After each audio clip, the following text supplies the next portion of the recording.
Good evening, councillors, staff, ladies and gentlemen in the audience. Tonight's blessing will be read by Deputy Mayor Adam Hort. If you could please be seated while he delivers that. Thank you. Thank you, Madam Mayor. Dear Heavenly Father, thank you for bringing us all here safely today. I ask that you bless this city, its staff and our residents. Please give us wisdom while we make important decisions for our city and its residents. In your name, amen. I just acknowledge that we are meeting on the traditional lands of the Whadjuk Noongar people and pay my respects to their elders, both past, present and emerging. It is now 7:02 and I declare the meeting open. Announcement of visitors. We do have former Mayor Olwen Searle in the gallery. Welcome, Mrs Searle. Also, disclaimer, members of the public are cautioned against taking any action on council decisions on items in which they may have an interest until such time as they've seen a copy of the minutes of the meeting or have been advised in writing by the city staff. Are there any disclosures of interest? Councillor Zhang has a disclosure of interest. It is a impartiality interest on our confidential item number 16.1. Councillor Zhang is the acting chair of the board of the Gosnells Chinese Association. Thank you, Councillor Zhang. Announcements of presiding member. Just wanted to give our thanks to the RSL, the Gosnells RSL, for yet again another successful Anzac service that was held last week. I think they did a fantastic job and it was great to see so many people attending for that one. So that went down really well and the rain held off just enough time and brought a beautiful sunshine out over the rainbow out over the memorial, which was really lovely. Also give thanks to the state government for their announcement of the Kenwick sewer and Maddington sewer, which has been long overdue, and we are very grateful that that has finally come to fruition, which has been many years in the campaigning for, which I'm sure former Mayor Olwen Searle would have been part of the campaigning for that, as well as Dave in his time as Mayor, and David and Glenn, and yeah, so it's great to see that's finally come to fruition, and it'll be great for the Kenwick area. That is all I have. Reports of delegates. Are there any reports? Councillor Good, thank you. Thank you, Mayor Lyons. Mayor and councillors, on the 19th of April, Councillor Betts and I attended the zone meeting at the City of Canning. All motions were passed at the zone meeting, which included motions on best practice governance review, shopping trolley advocacy, speed management, and even child safety, to name a few. It was a very smooth and easy meeting. On the 2nd of May, there was a joint development assessment panel known as the JDAP for a property at 1525 Albany Highway in Beckenham. Councillor Williamson and I attended that via the Zoom process, and it's for a showroom and restaurant. You may recall the A-Mart building on the corner there at Albany Highway, and it's just an excellent site. This showroom to restaurant and tavern by Varsity, and it's worthwhile speaking about it a little bit because it's just a huge, I guess, place that we can attend to in the future. The application said up to 800 people could use this new facility, and including 20 staff, seating for 800. We're talking a dining area for 500 people. I almost thought, is that a typing error? But it's big. So I'm very impressed, and also 8 bowling lanes for those who like their team bowling. There's an arcade machine area to be built, and 5 self-contained basketball nets within this gaming area. So that Varsity will be a huge draw card and attraction to the city of Gosnells, and it was great to have that was approved unanimously, which is fabulous. Moving right along, on the 3rd of May, so that was last Wednesday, there was a Welga State Council and a zone forum at the City of Armidale. Acting Chief Executive Officer Grant Bradbrook was there, along with Councillor MacDonald was also in attendance with myself, and the Acting CEO, Mr Bradbrook, gave an excellent presentation on behalf of the City of Gosnells with regards to our area and what we do. All the Chief Executive Officers for all the local governments in our zone spoke about issues, and I thought it did an excellent presentation because whilst all local governments are unique in their own ways, ours, of course, is the fact that we are mainly residential, and it's different to, say, Canning when you've got Carousel as an example. So that was great, and the fact that the other state delegates from the councils could hear what our zone was about and our city was about. So thank you, Director Bradbrook, in your capacity as acting CEO that particular day. And I'd made a comment at the very end of the meeting that I would love to have a more global outlook aspect, and I was particularly focused on wanting to say, guys, I'd love to see a tertiary institution in the southeast corridor somewhere, a tertiary campus of some sort, along with, so that's the education side, but also the fact of hospital upgrades so that the Kelmscott Armidale Hospital could take more pressure off Fiona Stanley and have somewhere closer for us to go to. So they were my three things. Thank you. Thank you, Councillor Good. Any further reports from delegates? That's a presentation. Yeah, wait a minute. Delegates? Thank you. Thank you for that. We have a full record of attendance tonight, so that's great to see. And now we'll move on to question time. We have got a couple of questions this evening. The first question is from Mrs Tracy O'Neill from 217 Kenwick Road. Mrs O'Neill, if you'd like to come forward.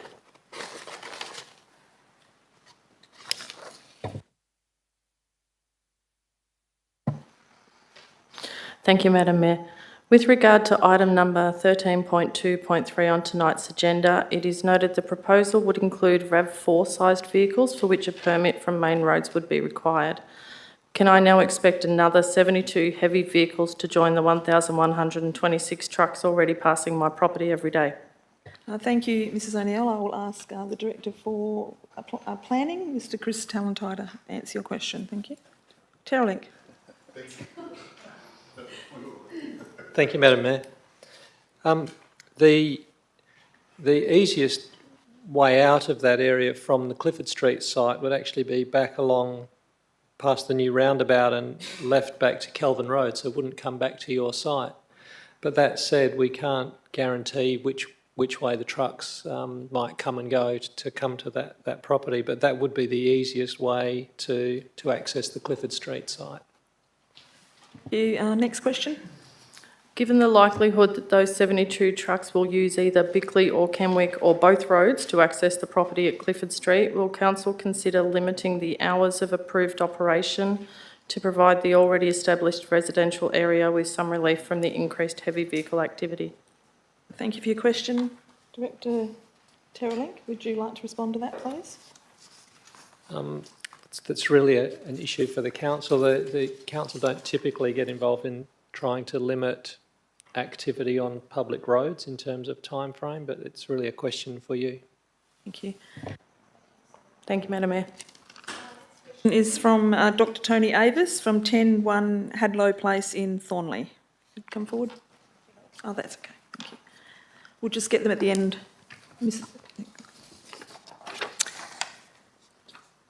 Councillors,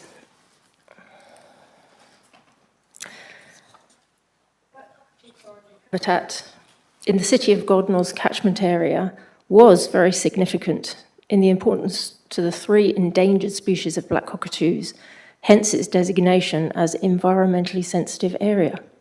Particularly so was the area of bushland in Southern River that has now been picked off bit by bit, cleared of prime habitat for endangered black cockatoos. Matteson Road has been extended through what was bushland. I'm amazed that the Council uses 37-year-old legislation to justify the planning permits and clearing of this land. Both public and political sentiments and legislation have advanced since then. The Environmental Protection and Biodiversity Conservation Act 1999, for one. My question is, what is the City of Gosnells going to do to improve its knowledge and compliance with the Environmental Protection and Biodiversity Conservation Act going forward? Thank you for your question. I'll ask the Director for Planning, Mr Chris Terralink, to ask your question. Thanks. Madam Mayor, I think we had no notice of the question, so I propose to take it on notice. Okay, thank you. Do you have another question? Yes.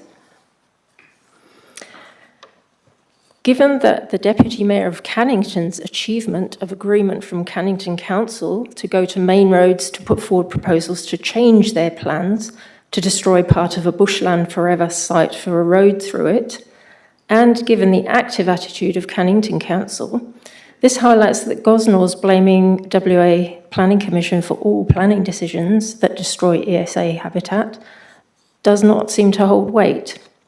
I suggest this needs to be an agenda item for public input and that the Council seeks advice from prominent sources already highlighted to members. My question is along a similar line, but what do Gosnells councillors intend to do to improve this council's appalling record of complacency with regard to loss of endangered species habitat? And not to place all blame on the WA Planning Commission for all planning decisions that harm wildlife. Thank you for your question. Do you need to, sorry, I thought you might want to take this on notice as well, but I will give you space to answer that question. Thank you. Madam Mayor, I will take it on notice, but it does proceed on a misunderstanding. And the misunderstanding is based around Southern River, particularly because, in fact, there's about a third of the 600 hectares in Southern River that will be preserved for various purposes through the structure planning process that's occurred over a long period of time. So, and in that process, the council's been very closely aligned with contemporary environmental objectives to maintain buffers and separation, revegetation. Also won several industry awards for the management of urban water, stormwater treatment through sedges, and often led the industry from that point of view. So I'll take it on notice, but it does proceed on a significant misapprehension. And I'm inclined to agree with you. But the green band, we were told, was staying. Sorry. Had marri trees and those were I destroyed. think that we might have to organise a meeting for us to have a chat about this. Yes, in person. we have tried to And get I know, this on an agenda item. I said a meeting. We'll organise a meeting so that you can have direct contact and talk with us directly about this, so that some of your questions might be answered and you might not be thinking about what Canning's doing and looking at what we're actually doing here. The next question is from Mrs. Blake, and I haven't got your address here in front of me because you've got the sheet back, so if you could come forward for your questions, please.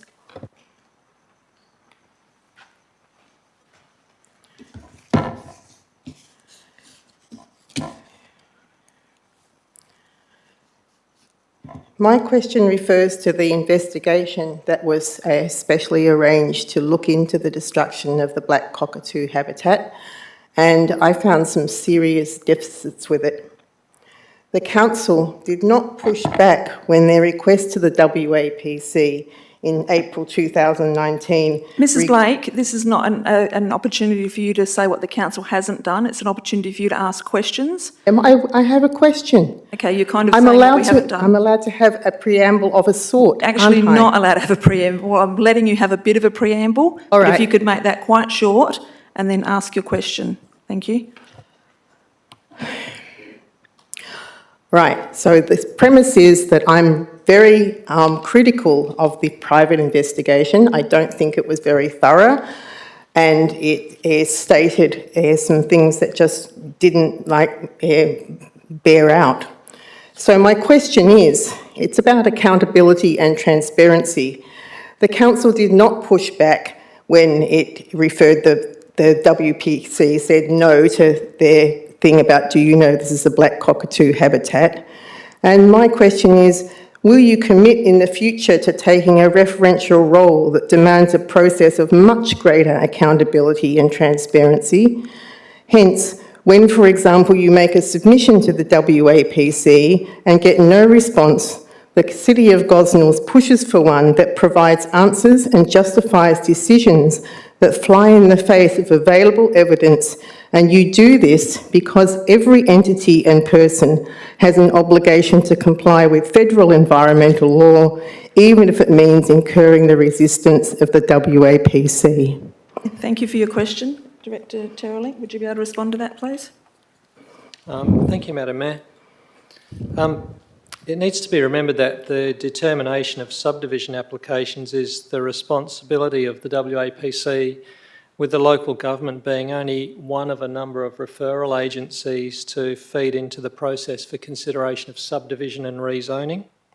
Indeed, any applications involving environmental matters are routinely referred to state and national environmental bodies for expert advice. At times, the WA Planning Commission does approve things contrary to the city's recommendation, and the city has a track record of frank engagement with the state when that occurs. But that said, the city has no legislative ability to change the state's decision, and the state's been quite clear in trying to retain its power to determine subdivision applications for some years. Indeed, we've lobbied for that to change, and the state has resisted that. Do you have another question? I do. The City of Nedlands Council recently resolved to support Scheme Amendment number 12 to amend the local planning scheme. The City of Nedlands proposal suggests that for development approval that it be required that no person shall cause or permit the removal, destruction or damage to any tree that meets the following criteria: a canopy diameter... I'll just stop you there because the councillors are all aware of what the City of Nedlands has done, so if you could move on to your question, that would be great. Thank you. Okay, my second question, therefore, to the City of Gosnells is, will you do likewise and back a similar proposal for amendments to WA planning law, thereby enabling the mitigation of climate change-induced heat sinks, certainly that will develop if the landscape continues to be moonscaped in the current practice of subdivision and development that has produced a spread of moonscapes all around Perth? Thank you for your question. Director Terrelink?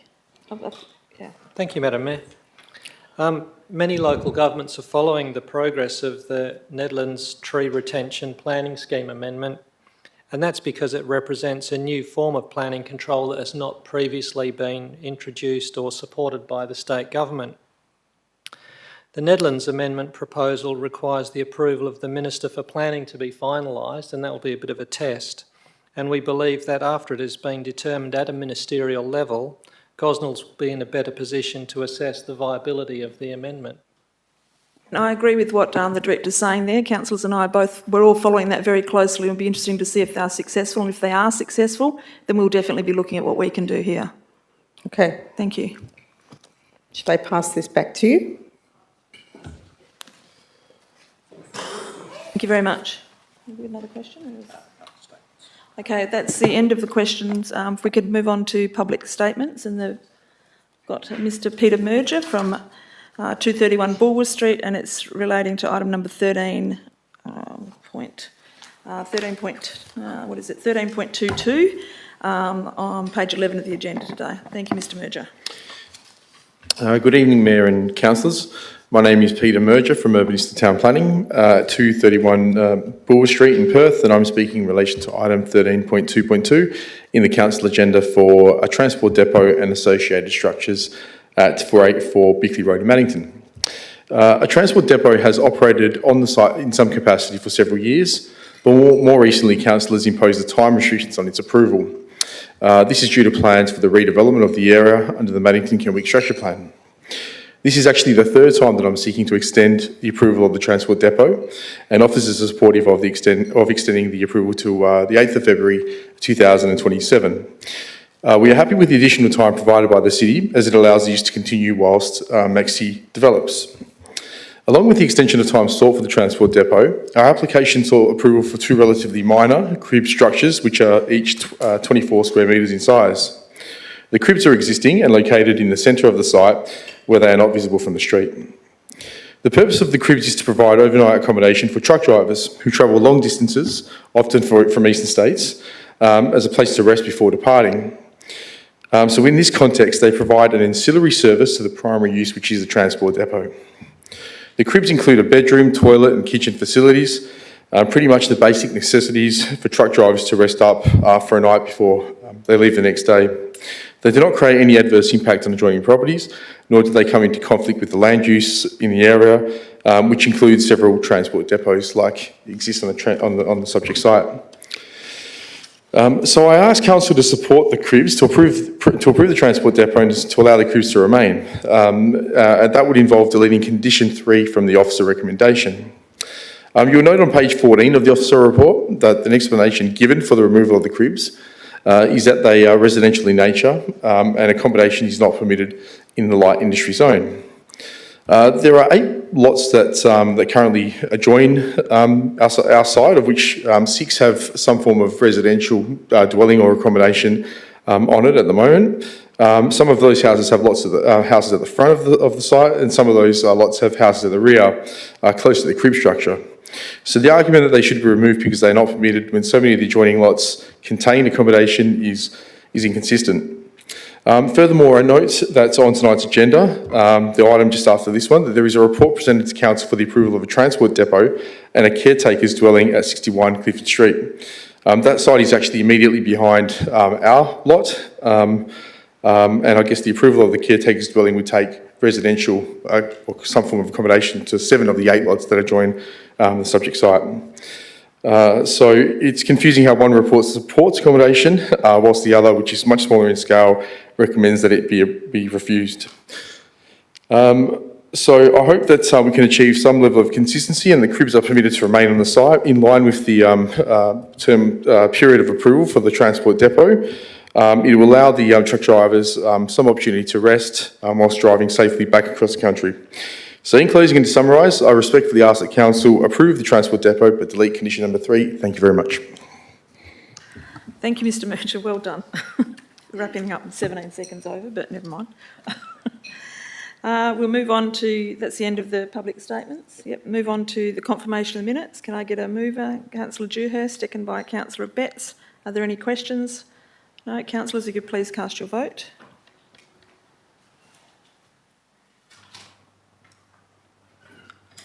Thank you, councillors, that has been carried. Moving on to the receiving of petitions and presentations. Are there any? Deputy Mayor Hort. Wasn't sure if I was getting in trouble for stepping over the rope. Madam Mayor, a presentation to the City of Gosnells. It was my honour to represent the council while Madam Mayor was at the National Growth Alliance conference in Adelaide on Thursday with the Director of Infrastructure, Martin Glover, where we received from the Minister for Water, Simone McGurk, as well as the Waterwise Executive, all those people.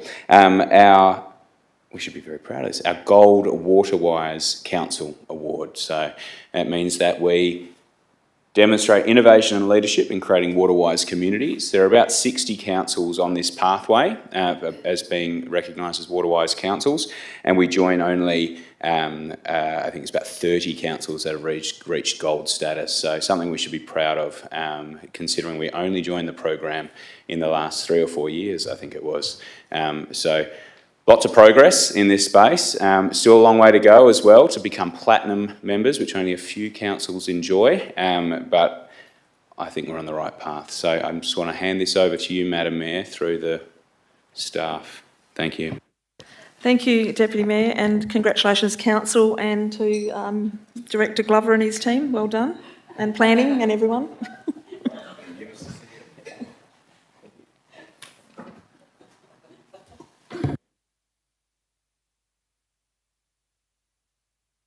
Thank you for that, Deputy Mayor. Is there any further petitions or presentations? No, thank you. Are there any applications for leave of absence? No, thank you. There are no questions of which due notice has been given, so we'll move on. Reports of committee meetings, no. So item number 13.1.1, the Major Project Progress, the Major Projects Progress Report. Can I get a mover? Councillor Adams, seconded by Deputy Mayor Hort. Thank you. Are there any questions or debate on this item? Councillors, if you could please cast your vote. Thank you.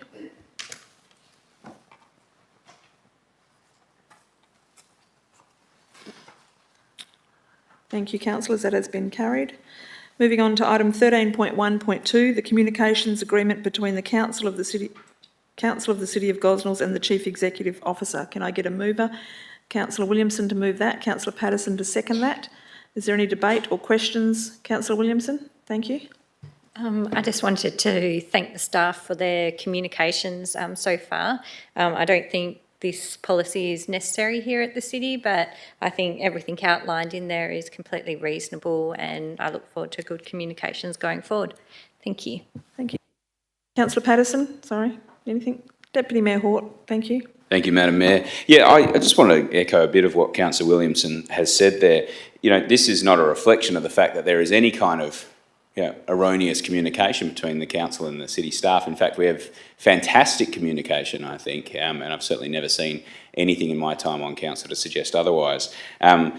But we're getting told to do it, so it has to happen at some stage. There's nothing worse than being told what to do, I think, especially when you're not really sure why. But it is nice to see this agreement come together, because I think despite being told to do it, I think it's still a good idea that we spell out exactly how we should be communicating with the city staff. So this matches nicely with what we do now, and I fully support it. Thank you, Deputy Mayor Hort. Councillor Good, thank you. Thank you, Mayor Lyons. Yeah, I concur with the comments of my respective fellow councillors in terms of one thing I find interesting is it's never been needed before, but now we're doing it. But the fact that we're getting on the front foot and doing our own bespoke agreement is probably wise, because I can imagine if we had to do a 10, 20-page type document, the argumentative nature of it, and as Deputy Mayor has just said, do we actually need it, or is it intended to us?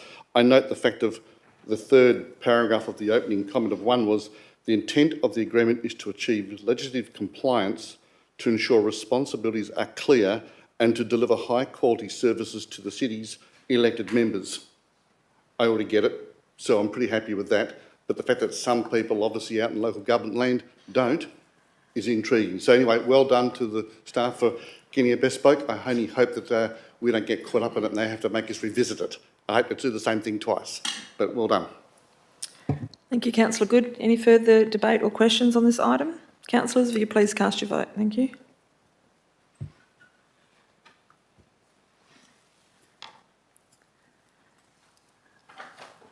Thank you, that has been carried. Item number 13.2.1, the development application for the outbuilding at 24 lot 941 Bodelin Crescent in Southern River. Can I get a mover? Deputy Mayor Hort, seconded by Councillor Griffiths. Deputy Mayor Hort, have you any debate? Councillor Griffiths? Anybody else? No? Councillors, if you could please cast your vote.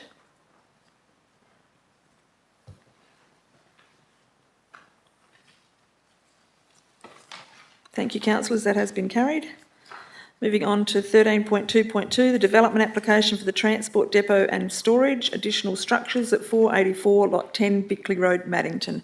Can I get a mover? Councillor Patterson to move that. Councillor Dewhurst to second that. Councillor Patterson? Councillor Dewhurst? Anybody else? Councillor Betts, thank you. Thank you, Madam Mayor. The recommendations as they stand in terms of recommending approval are fine.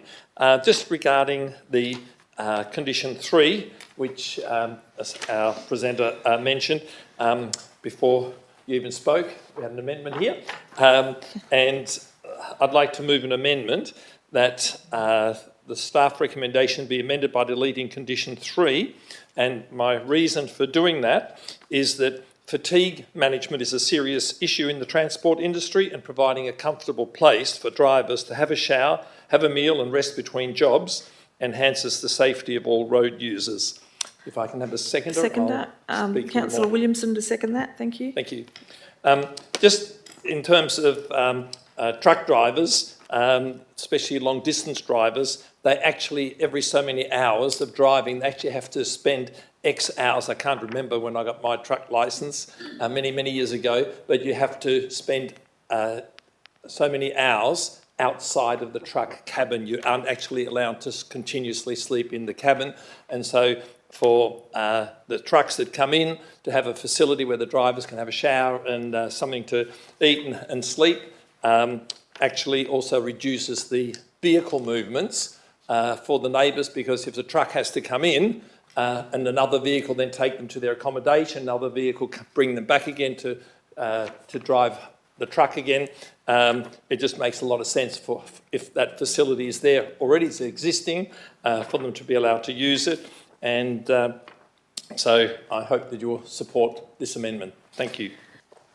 Councillor Betts. Councillor Williamson, do you? Thank you. Thank you. I'm going to support this amendment. because I think it takes that pragmatic viewpoint where we're looking at the area that this is. It's light industrial, and I wouldn't consider those dongas as residential purpose. And I think it actually comes back to that planning being an ancillary service. So I think there's definitely reason to approve these there. And at the moment, the adjoining sites don't present any hazards, and it wouldn't restrict what that use was given the time frame to 2027. So I'm comfortable with this amendment. Thank you. Thank you, Councillor Williamson. Any further? Councillor Good, then Councillor Dewhurst. Thank you. Thank you, Madam Mayor. Yes, I'm also in support of the amendment. I concur with Councillor Betts and Councillor Williamson's comments. I understand where the rules come from in terms from planning perspective, that you don't want someone technically living somewhere, but the fact that these dongas are a very nice overnighter, for want of a better expression, but a nice place to actually rest, shouldn't be penalised for it. So the fact that they are, the truck driver needs a shower, a nice bed, just comfortable, rather than sort of some camp swag, this is actually a sensible thing. So I have no problem with that whatsoever, and I think it's something which we should approve. So I'll be supporting the amendment. Thank you. Thank you, Councillor Good. Councillor Dewhurst. Thanks, Madam Mayor. Look, I'll be supporting the amendment as well, based on I think it's going to take more vehicles off the road. And as Councillor Betts mentioned about people going to and from the place, but if they can stay there, absolutely fantastic. But residents don't see about the work that goes in that councillors do. And we get the agendas on Thursdays. Are you thinking, where am I going to go with this? You are, you're a bit worried, aren't you? Yep.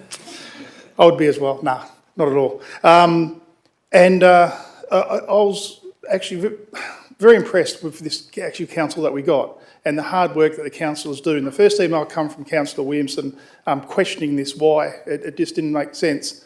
And why we wouldn't allow these buildings to actually go there for whatever reason, being safety and fatigue, and and everyone had a comment in there asking questions of the director, and the director got back to us very quickly about that.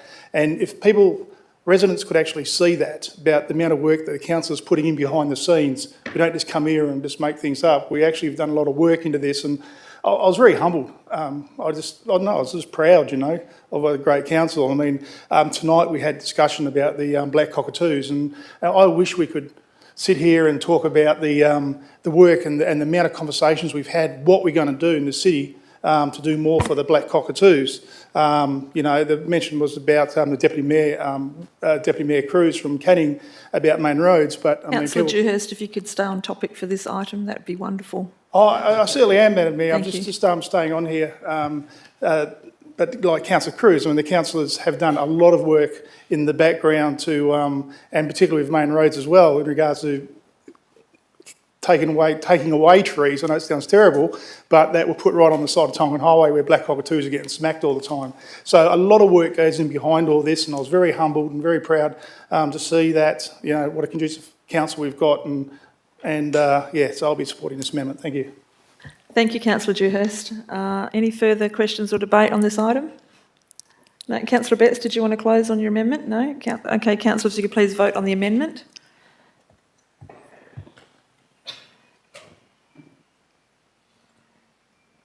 Thank you, that has been carried. We'll now put that back with the original item. Is there any further debate or questions on the original item? No. Councillors, if you please cast your vote on the original item. Thank you.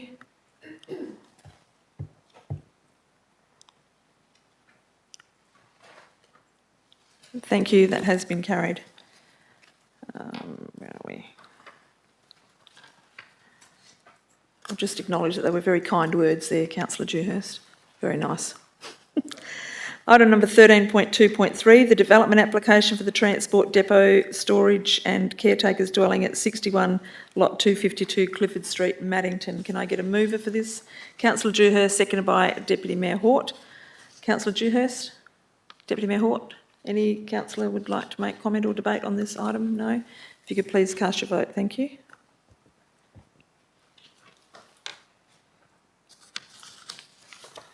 Thank you, councillors, that has been carried. Moving on to the 13.3.1, the lease of the portion of 9 Lot 11 Cooper Avenue, Kenwick to Little O Homestead Arts and Craft Club Incorporated. Councillor Williamson to move that, Councillor Zhang to second that. Councillor Williamson, Councillor Zhang, any further questions or debate on this item? No. Councillors, if you could please cast your vote. Thank you.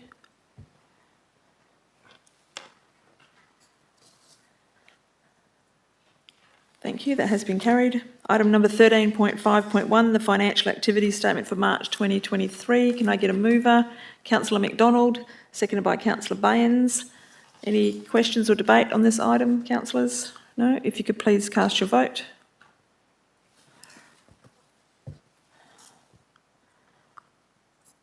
Thank you, that has been carried. Item number 13.5.2, the payment of accounts for March 2023. Can I get a mover? Councillor Griffiths, seconded by Councillor Adams. Any questions or debate on this item? Councillors, if you could please cast your vote.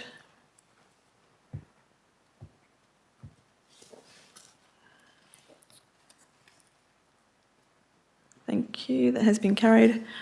Item number 13.5.3, the budget variation for reimbursement from Southern River Precinct 3 Outline Development Plan Reserve. Can I get a mover? Deputy Mayor Hort, seconded by Councillor Good. Deputy Mayor Hort, Councillor Good. Any further questions or debate? No? If you could cast your vote, thank you.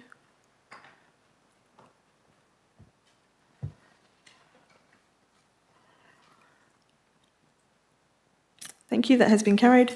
Item number 13.5.4, the budget variation for the purchase of 2 road sweepers. Can I get a mover for this? Councillor Baynes, thank you. Councillor Williamson to second. Any questions or Councillor Dewhurst, thank you. Thanks, Madam Mayor. Yes, very important, road sweepers, though I would just like to make a comment that one of the major complaints I get about the road sweepers up where we live, or up where I live, is that they seem to hit that Mills Road East going up the hill or down the hill at between 7 and 9 o'clock in peak hour, and it just puts traffic and traffic cars, and cars are going on the wrong side of the road trying to pull them. So I just ask that we, our new road sweepers don't traverse up there at that time. Thank you, Councillor Dewhurst. Any further questions on this or no? Thank you. Councillors, will you please cast your vote?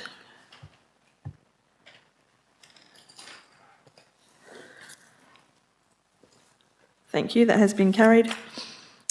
Item number 13.5.5, the position statement for the amendments to the CAT Act 2011, sorry. Can I get a mover for this, please? Deputy Mayor Hort, seconded by Councillor McDonald. Deputy Mayor Hort, thank you. Thank you, Madam Mayor. I've spoken a lot about cats in the chambers, so I'll try and keep it brief.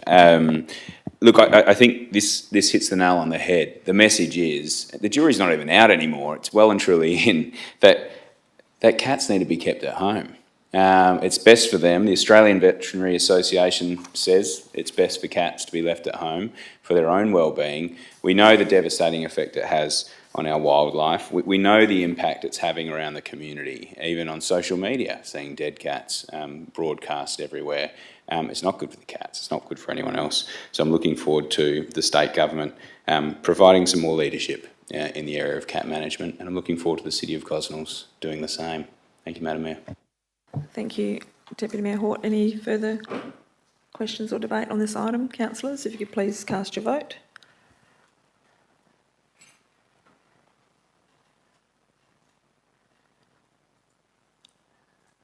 Thank you, that has been carried. Moving on to item number 13.5.6, the report on investigation into the establishment of a temporary cat management facility. Can I get a mover for this, please? Councillor Betts and a seconder, Councillor Griffiths. Councillor Betts, do you have any? Thank you. It's good that we've had this report into providing a temporary cat management facility. The community consultation that took place certainly indicated that there was significant support for a cat management facility in our city. The cost of continuing to use South Perth's facility is certainly heaps cheaper, but the difficulty is we really want to make it as easy as possible for people to, one, trap cats that are causing a problem, or feral cats, and to be able to bring them somewhere where they can be dealt with appropriately. And I know there's an amendment coming, but I think the idea of having a cat management facility in the city is a positive one. With our depot going to be built up in Kelvin Road, one would have liked to be able to say, hey, let's not do a temporary one, let's do something when we get up there. But that's probably still 2, 3, 4 years away before. 2 years? Two. Director Glover hopes it's 2, and we certainly share that hope with you.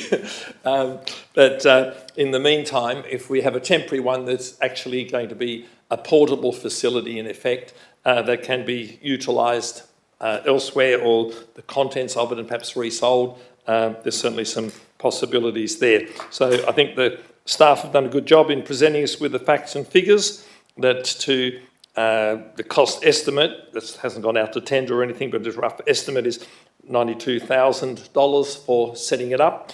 And then, of course, the staffing costs that go with that as well. But if there's anything we can do to reduce the number of cats that are wandering the city, that's going to be a really good thing as far as wildlife is concerned. And so I think, moving in that direction, I think is a positive thing. Thank you. Thank you, Councillor Betts. Deputy Mayor Hort, do you have an amendment here? Would you like to? Madam Mayor, I do have an amendment here. Good prediction. Psychic. So I, Councillor Adam Hort, propose the following: that the staff recommendation be amended by the inclusion of the following additional part.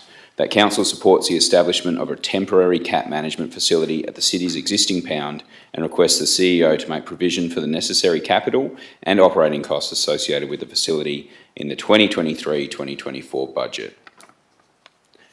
For the following reason: recent community consultation on cat management showed strong support for changes to the way in which the city deals with cats, including the provision of local cat management facility. This recommendation responds to that sentiment and would provide an important first step in the city taking a more active role in managing cats.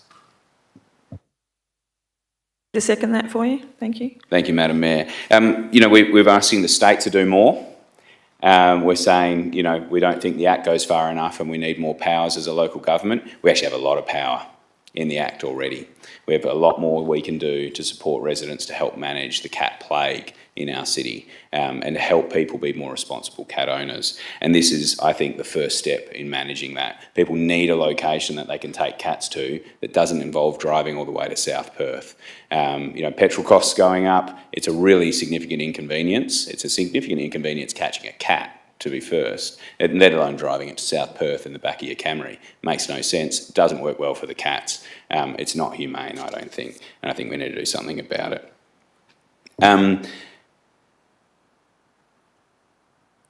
I might ask a question before I go on, just because I think timeline's really important here. So we do have a determination on what's happening at the Ops Centre. Can we get some more information about that on the public record? Because that's where the kennel and pound, and so we're talking about a couple of years away for the Ops Centre kennel. But what are we able to discuss at this moment around our next steps from a legal perspective? So you're referring to the pound and the recent decision? Kennel and all that kind of determination, yeah. The acting CEO, Mr. Grant Bradbrook, will answer your question on that. Madam Mayor, we've instructed our solicitors to appeal the decision of the Supreme Court, so the papers have been lodged to commence that process. The respondents have a period of time to review that and to respond, and then it'll make its way to the Court of Appeal in due course, but that's likely to be within the next 6 to 8 months. But just to be clear, the determination was that we cannot put a kennel or a pound or a dog or a cat management facility at the Kelvin Road Operations Centre. That's right, isn't it? That's correct. Yeah, thank you, Madam Mayor, and thank you, Mr. CEO. So we do have a very potentially prolonged time frame before we can do anything. I think the community expects action now. They don't want more talking about this. We've been talking about this for as long as I've been on council, and I think this is the first positive action we'll take. I agree, as a council, we didn't want to put on 2 extra rangers at this time when financially things are really very tough. But what we can do is, if we then put the expectation on the community to catch the cats, because we won't send the rangers out to do that, is at least give them a place to drop them off that's in the city of Gosnells. So obviously in support of this amendment, and look forward to your support, councillors. Thank you, Deputy Mayor Hawke. Councillor Dewhurst. Yeah, look, more or less ditto what Councillor Hort just said, but I've been doing some figures. So when I saw this come out, I thought, why would we spend $92,000 on a temporary facility when we've got, you know, the South Perth over there? And then I started doing the sums and that, and realistically, of that $92,000, I think we could recoup around $70,000 of that, and the costs of sending of fuel, wear and tear of vehicles across to South Perth, and also the fact that the time spent rangers running cats around when they could be out doing other things with dogs or something else.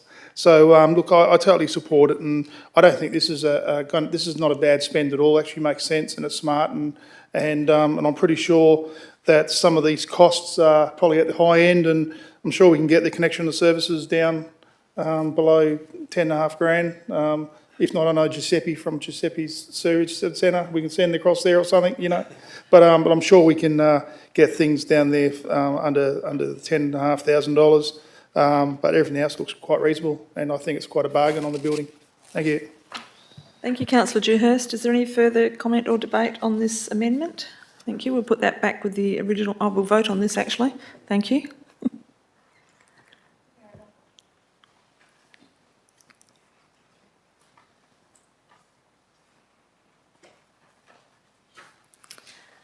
Thank you, councillors. That has been carried. I too have an amendment here. I, Councillor Teresa Lyons, propose the following: that the staff recommendation be amended by the inclusion of the following additional part: that council abolishes the fee for hiring cat traps, excluding the bond immediately, and for the following reason: the city should make it as easy as possible for residents to trap cats that are causing a nuisance. Funds raised through the hire of cat traps are negligible, and as such the fee should be abolished to enable traps to be provided to the residents free of charge. Councillor Patterson is happy to second that. And I actually just want to clarify something with Director Bradbrook. My understanding is that we, as a council, have already voted to abolish the fee on the cat traps, but that was to come in at the start of the next financial year. Is that correct? Yeah, so this is something we're already doing. This is just a way of bringing this forward immediately, because I think the community had an expectation that that was coming in immediately. So I would love your support on this amendment. Thank you. Councillor Patterson, did you have anything to add to this? Anyone else? Councillor Betts, thank you. Just a question. If a person hires a cat trap and pays the deposit, how long are they going to be allowed to hang on to this trap for? Because if they hang on to it for too long, we're going to need an awful lot of cat traps, which then they're not cheap to buy apparently. So just wondering, is there going to be some mechanism whereby, so they've got to return it within 2 weeks or something, and if they don't, they lose part of the deposit? Is something like that possible, just to keep them moving through the community? I think it's 3 days, but Director Bradbrook will respond to that and prove me wrong. Well, typically our traps are hired for a maximum of 5 days. Someone either catches the cat or they tend to give up. So we will have some parameters around that. We'll look at what people have used the traps for, but it's probably likely to be around that 4 or 5 day mark. Any further questions or debate on this amendment? No. Councillors, if you could please cast your vote.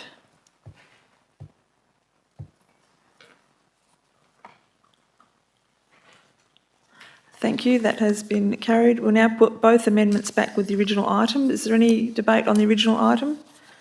No. Councillors, if you could please cast your vote.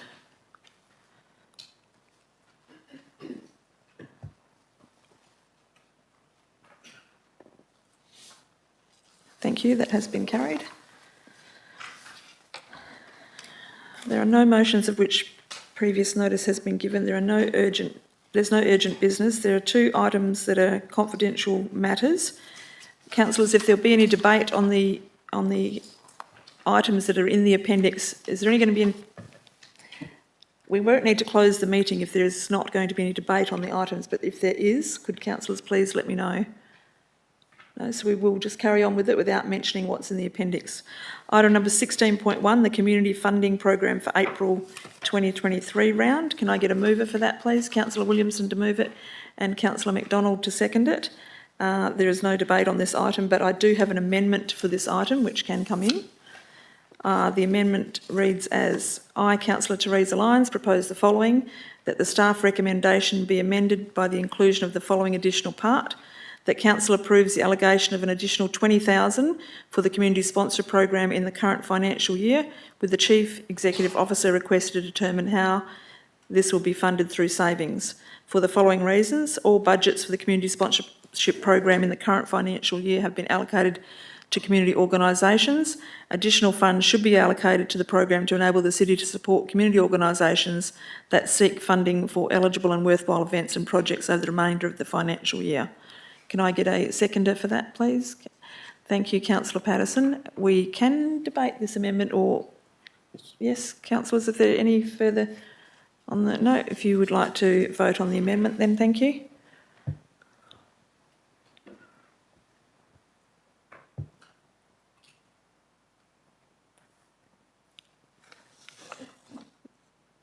Thank you, councillors. That has been carried, and we'll put that back with the original item.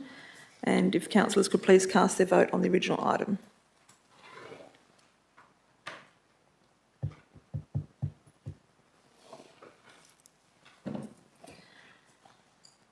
Thank you, councillors. That has been carried. Moving on to item 16.2, the variation to the Chief Executive Officer's employment contract. Can I get a mover? Councillor Dewhurst to move that. Councillor Griffiths to second that. Councillors, if you could please cast your vote.